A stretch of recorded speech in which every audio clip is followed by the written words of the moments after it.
Nova xuntanza do Consello Local de Pesca de Ribeira, a primeira tras a entrada en vigor do novo regulamento da pesca de fondo. Precisamente o obxectivo era ese, coñecer a afectación sobre a flota dende que se aplica o veto europeo. Os patróns maiores de Ribeira, Aguiño e Palmeira, así como representantes das diversas asociacións de profesionais do sector pesqueiro, transmitiron ao director xeral de pesca as consecuencias de non poder faenar en varios caladoiros do Atlántico nos que o arrastre e o palangre de fondo viñan traballando tradicionalmente. Ademais das consecuencias desta prohibición, durante a xuntanza abordáronse tamén outros asuntos, como relacionados coas restriccións na pesca deportiva e os usos recreativos na contorna da illa de Rúa e Guidoiros.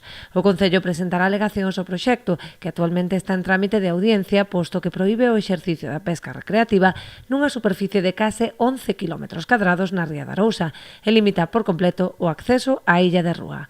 No Consello estiveron presentes tamén os responsables dos distintos grupos da corporación, así como do tecido empresarial e asociativo do municipio.